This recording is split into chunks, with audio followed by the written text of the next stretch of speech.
Hi everyone, welcome to the channel Miss Storyteller this side. And today I'll be explaining to you the episode number 20, or you can say the final episode of the K-drama Moon Lovers. So without any further delay, let's get into it. Episode 20 की शुरुआत होती है और अब हेसू जंग के घर पहुंच जाती है जो कि पैलेस से बाहर था। जंग उसे वेलकम करते हुए बहुत खुश थे। वो कहते हैं कि किंग ने उन्हें शादी करने की परमिशन नहीं दी, लेकिन वो चिंता ना करे, वो दोनों अच्छे दोस्त बनकर साथ रहेंगे। हेसू कहती है कि उसे कोई डर नहीं है। तब से हेसू और जंग उनके घर में खुशी खुशी रहने लगते हैं। सो ने कुछ सोल्जर्स को हेसू और जंग के घर के बाहर नज़र रखने के लिए तैनात किया हुआ था। वो जानना चाहते थे कि आखिर सच में जंग और हेसू का रिश्ता कैसा है। जंग ये बात नोटिस करते हैं और ऐसे नाटक करते हैं मानो वो और हेसू खुशी खुशी एक पति पत्नी की तरह रह रहे हो।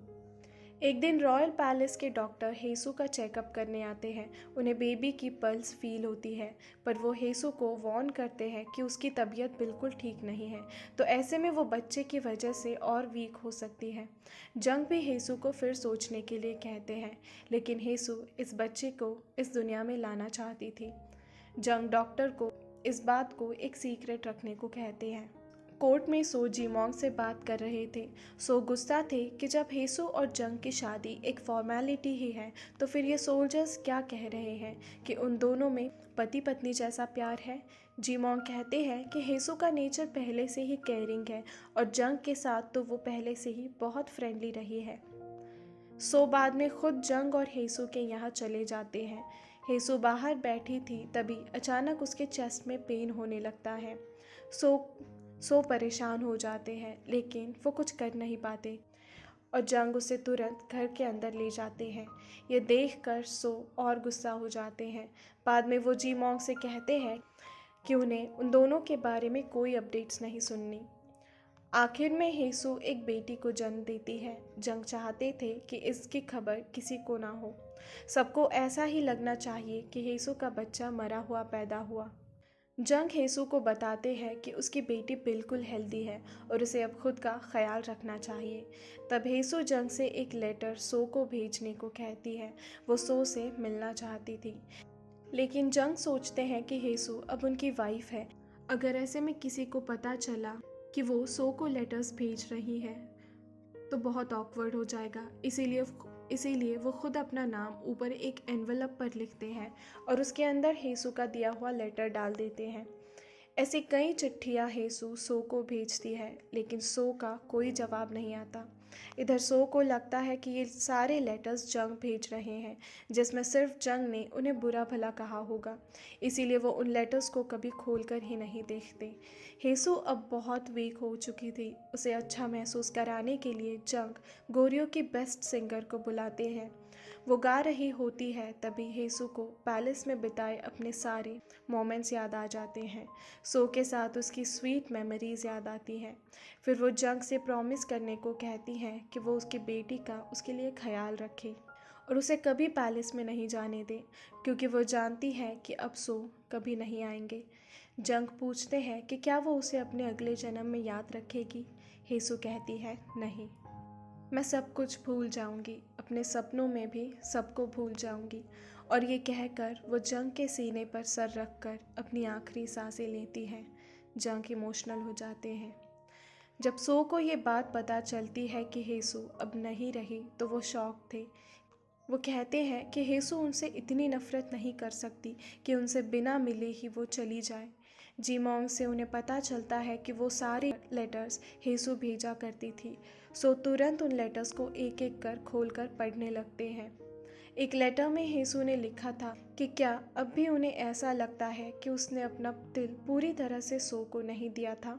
वो उन्हें नफरत के साथ छोड़कर गई थी, इसीलिए उसे सो की चिंता होती है।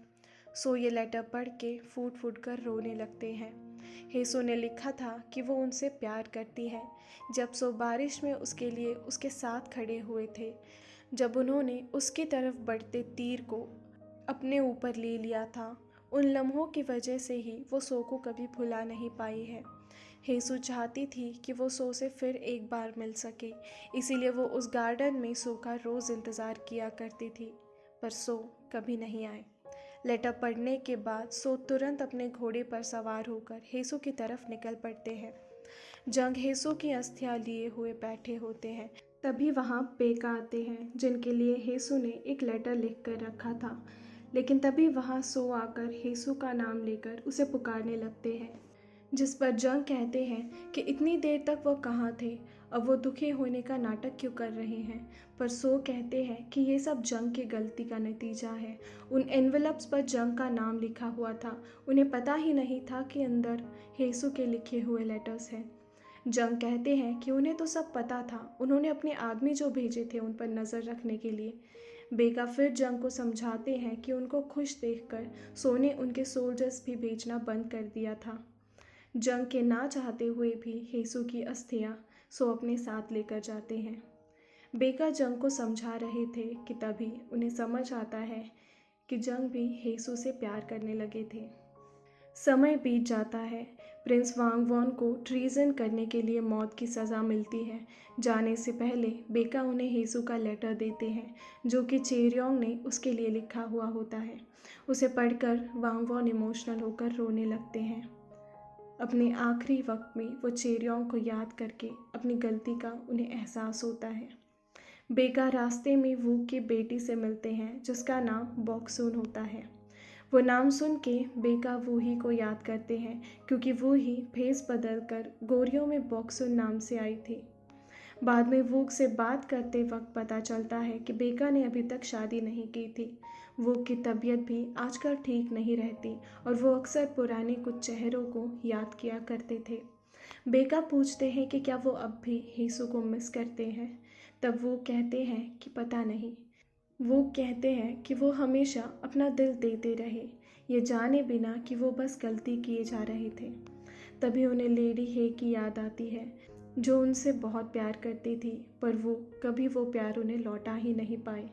इधर कोर्ट में यौनवा की बातों से पता चलता है कि सो और उसका एक बेटा है, पर सो हमेशा उसे एक कंपटीशन की तरह ही ट्रीट करते थे, ना कि अपने बेटे के तौर पर।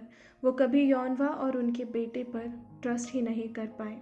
यौनवा कहती है कि अब उसे पता चला कि हेसू उन्हें क्यों छोड़कर चली गई। सो कुछ नहीं कह पाते। वो हेसू की अस्थियां जहाँ दफनाई थी उस जगह जाते हैं। वहाँ वो एक छोटी बच्ची से टकरा जाते हैं, जिसे देखकर उन्हें हेसू के साथ उनकी पहली मुलाकात याद आती है। वो उससे पूछ ही रहे थे कि वो कौन है, तभी वहाँ जंग आकर उस बच्ची को अपने पास खींच लेते हैं। जंग को पैलेस में एंटर करना मना था, इसके बावजूद वो पैलेस के पास आने के लिए उनसे माफ़ी मांगते हैं। सो कहते हैं कि उन्होंने जंग की दोबारा शादी की परमिशन उनकी फैमिली को दी थी, लेकिन उनकी बेटी तो काफ़ी बड़ी हो गई है। जंग किसी तरह उस बच्ची को लेकर वहाँ से जा ही रहे थे कि सो उसके बालों में लगी हेसू के हेयर पिन देख लेते हैं और सारी बात समझ जाते हैं। सो जंग से बच्ची को नीचे उतारने को कहते हैं, लेकिन जंग सब सच बता देते हैं कि मरते दम तक हेसू चाहती थी कि उसकी बेटी पैलेस से दूर रहे। वो जगह डरावनी है और इंसान को अकेला महसूस कराती है। सो उस बच्ची को बस देखते जा रहे थे। आखिर में वो जंग को पैलेस में आने की परमिशन दे देते हैं, ताकि उसी बहाने वो अपनी बच्ची से मिल सके। पैलेस में आते ही सो जीमोंग से मिलते हैं। वो भी पैलेस छोड़कर चले जाते हैं। सो अपने पीछे मुड़कर देखते हैं तो आसमान में काले बादल छा जाते हैं और अभी तक हुए सारे पास्ट इवेंट्स फ्लैश होने लगते हैं। तभी हेसू की आंखें खुलती हैं, लेकिन वो अब मॉडर्न वर्ल्ड में थी। वो एक सपना देखकर जाग जाती है और देखती है कि उसकी आंखों में आंसू थे। वो एक म्यूज़ियम में काम किया करती थी। वहाँ वो अपनी फ्रेंड को बताती है कि उसे अक्सर एक सपना आता है, जिसमें एक आदमी के चेहरे पर एक बहुत बड़ा स्कार होता है उसकी आँख के पास। उसकी फ्रेंड कहती है कि वो एक्सीडेंट के बाद 1 साल बाद जागी है, इसीलिए उसे ऐसे सपने आते होंगे। तभी म्यूज़ियम में काम करते वक्त वो एक आदमी से मिलती हैं। वो वही काम करते थे। ये कोई और नहीं बल्कि जीमोंग होते हैं। वो उससे पास्ट के रेफरेंसेस में बात करने लगते हैं। उनसे बात करते वक्त गोहा जिनको जो कि उसका मॉडर्न वर्ल्ड में नाम था, उसे पास्ट के फ्लैशबैक्स आने लगते हैं और उसका सर चकराने लगता है। उसकी फ्रेंड उसे रेस्ट करने के लिए घर जाने को कहती है। हेसू घर जाने के लिए निकल ही रही थी कि तभी उसे वहाँ म्यूजियम में एक गोरियो एरा की पेंटिंग दिखाई देती है।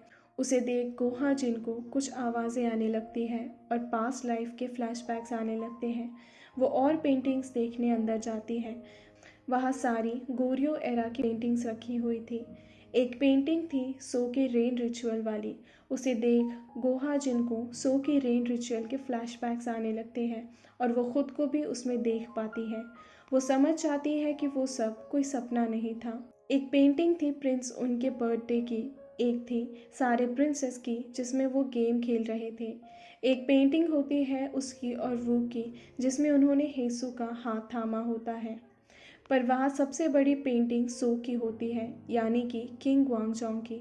उसके नीचे लिखा होता है कि ग्वांगजोंग एक बहुत अच्छे और होशियार किंग थे।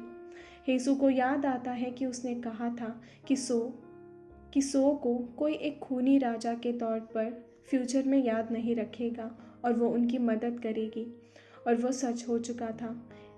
सो को सब अब एक अच्छे किंग के तौर पर जानते थे। एक पेंटिंग में सो पैलेस के सामने अकेले खड़े दिखाई देते हैं। उसे देख हेसू की आंखों में आंसू आ जाते हैं और वो सो से माफ़ी मांगती है उन्हें अकेला छोड़ के जाने के लिए। पास्ट लाइफ में सो अकेले खड़े दिखाई देते हैं। बेका उन्हें आकर बताते हैं कि 8 प्रिंस अब नहीं रहे और वो ये कहकर चले जाते हैं। सो याद करते हैं कि जब वो और हेसू तालाब के किनारे खड़े थे तब एक बार हेसू ने कहा था कि कितना अच्छा होता अगर वो दूसरी दुनिया में मिले होते, फिर वो उन्हें जी चाहे उतना प्यार कर पाती। प्रेजेंट में सो कहते हैं कि अगर वो दोनों एक दुनिया से नहीं है तो क्या हुआ, वो उसे ढूंढ कर रहेंगे।